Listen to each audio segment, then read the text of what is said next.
15 साल में टीएमसी ने बंगाल को लूटा है और देश के प्रधानमंत्री ने कहा है, सही कहा, सबका साथ सबका विकास और जो लूटा है उसका हिसाब। नमस्कार, मैं हूं चंदन सिंह भारती और आप देख रहे हैं सिटी योग न्यूज। मैं बता दूं कि बंगाल में चुनाव होने वाला है और इसको लेकर आप देख सकते हैं कि बंगाल चुनावी क्षेत्र रण क्षेत्र में बना हुआ है। हर कोई चाहता है इस बार बंगाल जीतना। क्या टीएमसी, क्या बीजेपी, क्या ओवैसी की पार्टी, हर कोई चाह रहा है कि इस बार बंगाल को जीत ले। लेकिन इन सब के बीच में फायर ब्रिगेड नेता जब बंगाल पहुंचते हैं तो उन्होंने साफ कहा कि भवानीपुर इस बार नहीं जीतेगी ममता बनर्जी दीदी। साथ साथ कहा कि बंगाल के लूटने वाले दीदी का भी बेहाल होने वाला है बंगाल में। मैं बता दूं कि जिस तरह से आप देख रहे हैं कि बंगाल में चुनाव होने वाला है, इसको लेकर बंगाल में सरगर्मी तेज है। तमाम जितने भी बड़े बड़े नेता हैं बंगाल के टूर पर है, राजनीतिक टूर कर सकते हैं, पॉलिटिकल टूर कर सकते हैं। पश्चिम बंगाल में चुनावी सरगर्मी के बीच केंद्रीय मंत्री गिरिराज सिंह ने ममता बनर्जी और टीएमसी सरकार पर तीखा हमला बोला है। प्रधानमंत्री नरेंद्र मोदी की हिसाब होगा वाले बयान को आगे बढ़ाते हुए गिरिराज सिंह ने दावा किया इस बार बंगाल की जनता 15 सालों की लूट का बदला लेगी। आइए जानते हैं गिरिराज सिंह ने क्या कुछ कहा है, सुनते हैं गिरिराज सिंह क्या बोल रहे हैं। दादा तेजस्वी नरेंद्र मोदी ने कहा है कि सबका साथ होगा, सबका विकास होगा।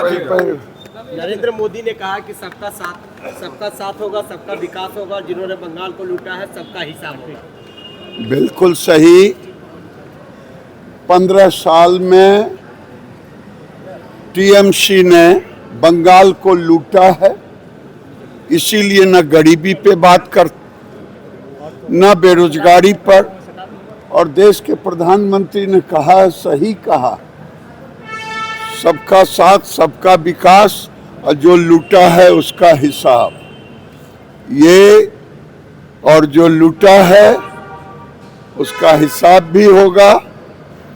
और उन गुंडों को भी कह देना चाहता हूं जो टीएमसी के गुंडे मतदाताओं को धमकाने की कोशिश कर रहे हैं,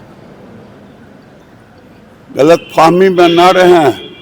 सरकार बीजेपी की बन रही है और जो गुंडागर्दी करेंगे उसका हिसाब भी लिया जाए। सर ममता बनर्जी अपनी सीट बचा पाएगी? एसआईआर में 25% उनके सीट से जो है मतदाताओं का नाम कट गया, जो फर्जी वोटर थे जिनके भरोसे वो जीतने की उम्मीद करती थी। देखिए, ममता बनर्जी बंगाल को बांग्लादेश बनाना चाहती थी। बंगाल में बांग्लादेशियों को भारत का नागरिक बनाना, इसीलिए रोज एसआईआर चिल्ला रही हैं। अब ममता बनर्जी अपनी सीट तो बचा नहीं पाएंगी, सरकार कहां से बचाएगी?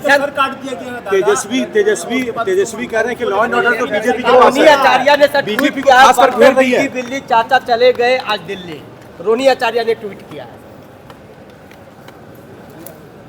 मैं इन बच्चों पर कोई टिप्पणी नहीं। दादा तेजस्वी को सैलरी नहीं मिली है। दादा तेजस्वी कह रहे हैं कि सरकार के पास 3 राज्यों में उपचुनाव है।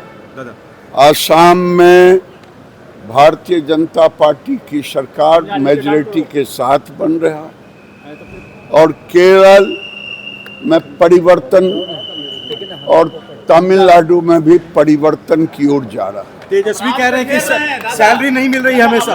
तेजस्वी को सैलरी नहीं मिली, उन्होंने कहा कि सरकार के पास पैसा नहीं है।